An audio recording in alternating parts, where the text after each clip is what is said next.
Hola, ¿qué tal amigos? Yo soy el Padre Ricardo y este podcast tiene la intención de hablar acerca de la Cuaresma. Agradezco a todas las personas que mandaron sus preguntas, sus dudas y ojalá que este momento de compartir fraterno nos ayude a vivir mejor este tiempo. Comencemos con la primera pregunta. Evidentemente, ¿qué es la Cuaresma?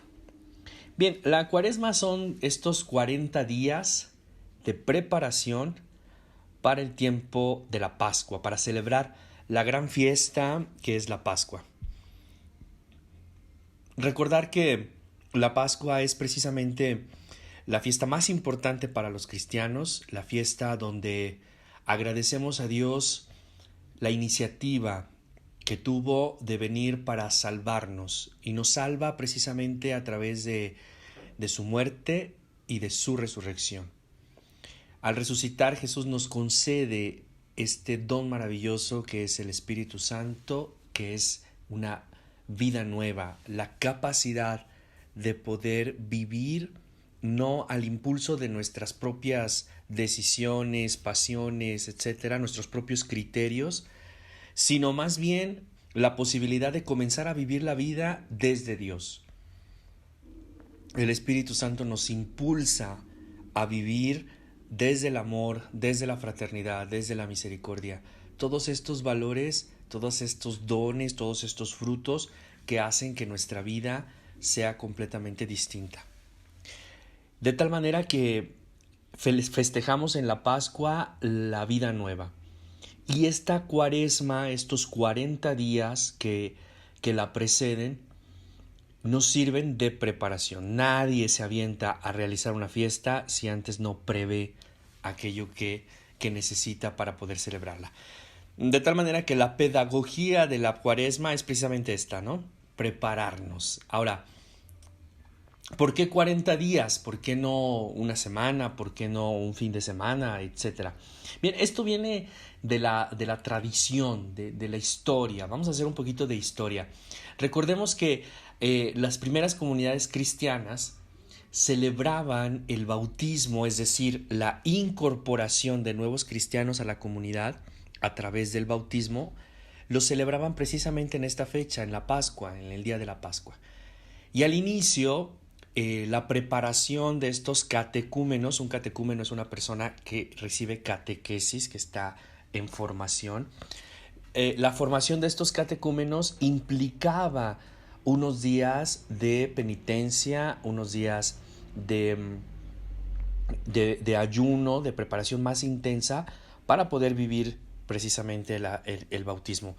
De tal manera que se realizaba, se les pedía que ayunaran desde el día viernes, este sentido ya penitencial se deja ver aquí, y todo el sábado, ¿no? Permanecer en ayuno, permanecer en oración, permanecer en un tiempo más intenso, eso, un tiempo más intenso de preparación para el día del bautismo, que entonces se celebraba la Pascua, la vida nueva en Cristo, pero también el nacimiento de una nueva persona, ¿m? A través de esto. Con el paso del tiempo, estoy hablando del siglo II, más o menos, las primeras comunidades cristianas. Con el paso del tiempo, ya hacia el siglo IV aproximadamente, es que comienza esta preparación mucho más ardua, se extiende a 6 semanas y 40 días. Pero ojo, porque una práctica común de esta preparación era precisamente ayunar. Entonces, durante 6 semanas se ayunaba para prepararse a la fiesta. Pero entonces no se podía ayunar en domingo, porque el domingo era precisamente el día del Señor, día de alegría, día de gozo, día de festejo. Entonces se exceptuaba el ayuno los días sábados y domingos en este tinte más festivo. Y entonces las 6 semanas comenzaban en un domingo. Como no se podía hacer el ayuno ese día domingo, entonces se decidió trasladarlo hacia el miércoles anterior, recuperando así estos días de ayuno que no se hacían en los domingos. Entonces el viernes, el jueves y el miércoles, estos 3 días vienen a compensar los otros días que no se podía hacer el ayuno, de manera que nos queda precisamente el número 40. Eso se le llamaba la 40ª. Entonces, de ahí viene que la cuaresma comienza el día miércoles, y había el signo precisamente de inicio, que era el signo de las cenizas. Las cenizas, esa fue otra pregunta que me hicieron. ¿Qué significan las cenizas? Bueno, desde la antigüedad, incluso antes que los judíos, ya se tenía este signo de ceniza o de polvo como signo de penitencia, como signo de que algo está manchado, ¿no? Algo que está sucio y que necesita purificarse, que necesita limpiarse. De ahí que la ceniza era por excelencia el símbolo de la penitencia. Cuando yo incurría en alguna falta, en algún pecado grave, la manera en que yo le decía a los demás, a la gente que me rodeaba, que yo estaba arrepentido de aquello que había hecho, era, bueno, precisamente llenar la cabeza de ceniza. Y esto me ayudaba a recordar que yo estaba en este camino de purificación. Con el paso del tiempo, los cristianos adoptan este símbolo, este signo, que me parece un signo muy bonito, pero que, bueno, recordemos, no es una cuestión sacramental, no es un sacramento, no es que con la imposición de cenizas se me quitan los pecados como por arte de magia. Tampoco es como algo que viene a compensar la reconciliación, el sacramento de la penitencia, ¿no? Me tengo que confesar. La ceniza no es una especie de confesión, ¿verdad? Solamente es este símbolo en donde yo le digo a los demás que estoy en camino de conversión, que mi alma necesita purificarse, y yo me meto en esta óptica, en este camino de conversión. Bien, ese es el símbolo como particular de la ceniza. Recordemos también cómo cuando se nos impone la ceniza, el sacerdote dice, en polvo eres y en polvo te convertirás. Esta citación, tomada evidentemente del Génesis, nos hace recordar, me parece entender, que nos hace recordar también nuestra fragilidad como seres humanos, ¿no? ¿Quién soy y en qué momento de mi vida estoy? Me parece que comenzar la cuaresma, comenzar el tiempo de conversión, el primer paso que debemos hacer es precisamente hacer conciencia de dónde estoy, de quién soy y hacia dónde quiero ir. ¿Cuáles son esas cosas que necesito convertir? ¿Cuáles son esas cosas que necesito ir cambiando? Y la ceniza, al recordarme que soy polvo, al recordarme mi identidad, bueno, me recuerda que hay cosas que tengo que ir cambiando en mi vida. Otra de las frases que se nos dice cuando tomamos la ceniza: conviértete y cree en el Evangelio. Bueno, esta me parece que es mucho más sencilla de entender, ¿no? Evidentemente hay una invitación a ir cambiando aquello que ensucia mi corazón, que ensucia mi alma, que no me permite estar en comunión, ¿no? Bien, otra de las preguntas que me hacían por ahí sobre la cuaresma es cómo vivirla, cómo comenzar a vivir la cuaresma, de qué manera se vive este tiempo, estos 40 días. Ahora, es interesante que sean 40 días porque el símbolo es muy elocuente, ¿no? Nos recuerda precisamente los 40 días de Jesús en el desierto, nos recuerda los 40 días de Moisés en el monte, cuando recibe las tablas de la ley. En fin, es un número simbólico. El número 40 significa el tiempo necesario, ¿no? 40 es un simbolismo para decir el tiempo que sea necesario para cambiar, el tiempo que sea necesario para prepararnos. Ahora, sí conviene que se nos diga que son 40 días, porque de repente cuando no tenemos una fecha de llegada, ¿no? Una meta, tendemos siempre a procrastinar, ¿no? A dejar las cosas para el final. En cambio, si yo ya tengo mi plan establecido, yo ya sé cuánto dura algo, yo ya tengo una fecha de llegada, entonces comienzo a trabajar para que esa fecha se cumpla, para que yo pueda cumplir mi objetivo en el tiempo adecuado. Por eso es bueno que se nos diga que son 40 días, pero en realidad podríamos decir que el espíritu de la cuaresma es el tiempo necesario, el tiempo que yo necesite para comenzar a cambiar, para comenzar a hacer conciencia de mí, de mis dinámicas, y ir cambiando todo esto. Por eso es que son 40 días, ¿no? Pero no es como tan esquemático, yo lo diría. ¿Cómo puedo vivirlo mejor? Bueno, la iglesia es una maestra en vida espiritual, evidentemente. La pedagogía que la iglesia nos ofrece es muy bonita. Durante estos días se nos insiste en 3 instrumentos que me van a ayudar a vivir mejor la cuaresma. El primero, lo escuchamos en el Evangelio del miércoles de ceniza. El primero es evidentemente el ayuno, luego la limosna y por último la oración, ¿no? Estas 3 actividades o instrumentos para vivir la cuaresma representan esta ayuda que la iglesia nos da. Vamos a tratar de explicar un poquito y sintéticamente en qué consiste cada uno. El ayuno, en el Antiguo Testamento, lo recuerdan, es evidentemente expiatorio, es un signo expiatorio. Hay que pedir perdón por nuestros pecados. El ayuno es un ejercicio ascético que me permite crecer en el fortalecimiento de mi voluntad, ¿no? Y eso, ofrecido a Dios, esta falta de alimento me mantiene alerta para con Dios. Lo que estoy pidiendo es que Dios tenga misericordia de mí, se acuerde de mí. Comer para los judíos era una actividad que significa la vida, que significa la alegría, que significa el gozo, la unidad, la comunión. No comer entonces significa todo lo contrario. Significa entonces la tristeza, el llanto, el dolor en el corazón.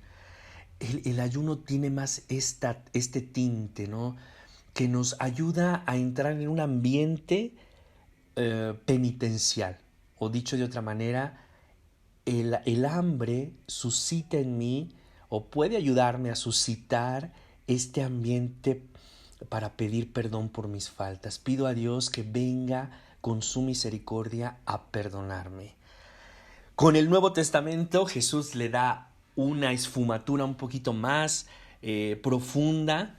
Recordemos que el texto donde Jesús habla del ayuno está hablando de una alianza. ¿Cómo es que los discípulos van a ayunar cuando el novio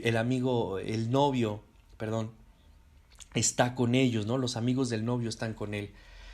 Es decir, hay una simbólica de la alianza, una simbólica de la relación de amor que existe entre el esposo y la esposa, entre la iglesia y Cristo.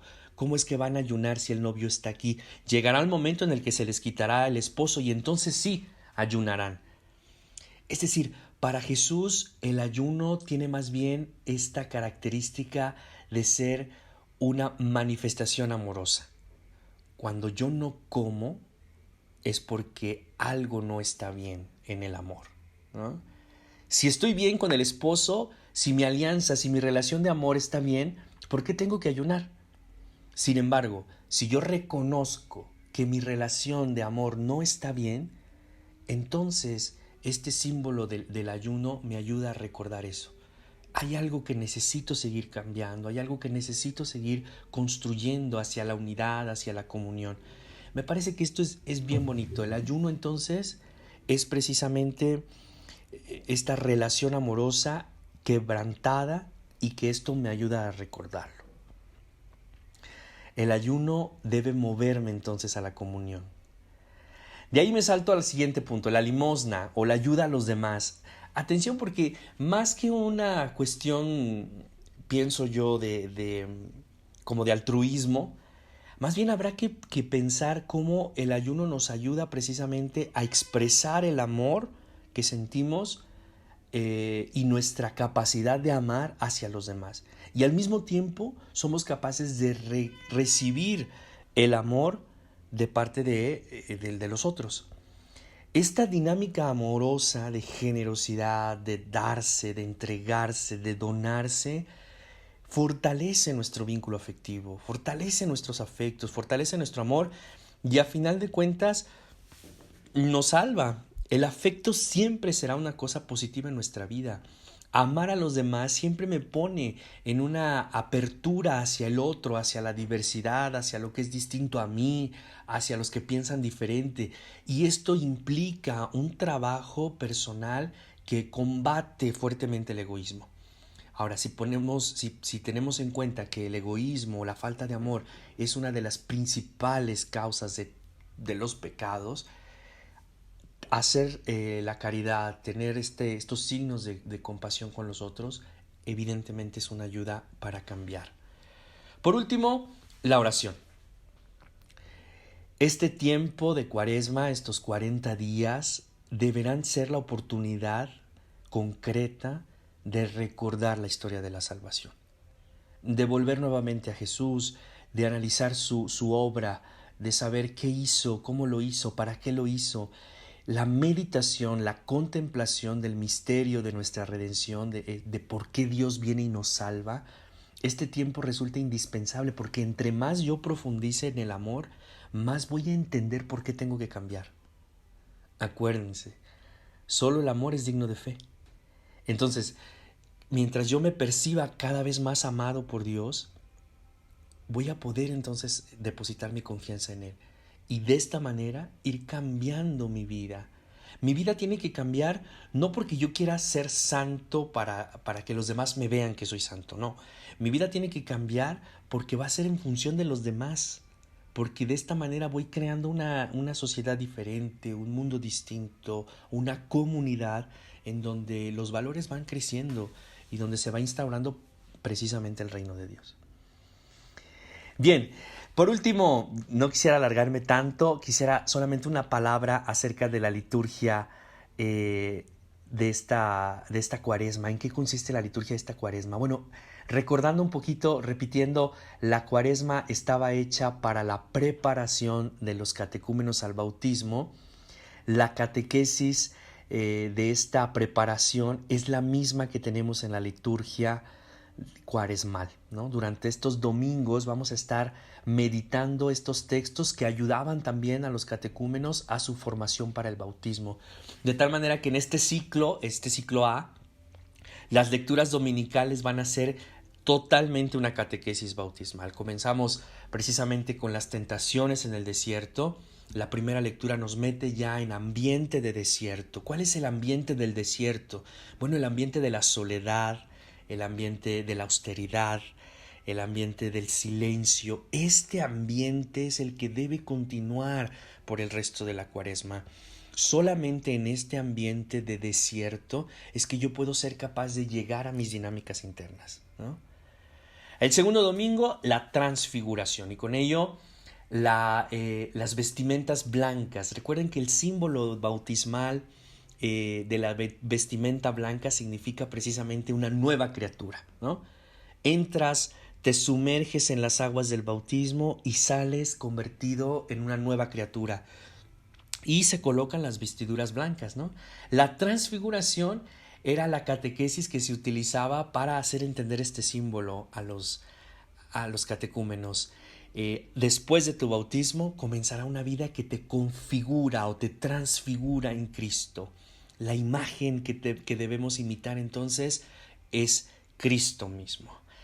El tercer domingo, la samaritana. Y con la samaritana tocamos el punto precisamente del agua, la fuente de agua, el pozo de esta samaritana de donde sacará agua y entabla este diálogo con Jesús, hace referencia precisamente a la vida eterna. Esta agua que también es símbolo en nuestro bautismo, en la inmersión, y luego salimos de esa agua convertidos en una criatura nueva. El siguiente domingo, cuarto, estaremos tocando el tema del ciego de nacimiento y con él el símbolo del bautismo, que es la luz, ¿verdad? La ceguera, la oscuridad, la imposibilidad de reconocer a Dios o de reconocer su obra, de vivir en la oscuridad y no en la fe. Y también en el bautismo prendemos una vela, ¿verdad? Los papás y padrinos encienden una vela que significa precisamente la luz de Cristo. Entonces ahí está nuevamente este símbolo del bautismo. Y por último, el último domingo, estaremos contemplando, meditando la resurrección de Lázaro. Evidentemente, este texto del Evangelio de San Juan habla de esta vida nueva que Cristo le concede a Lázaro y con ello también a nosotros. La esperanza de saber que nuestra vida, así como es, puede ser cambiada, puede ser distinta. Dios nos da una vida nueva y de verdad nos resucita de nuestro pecado.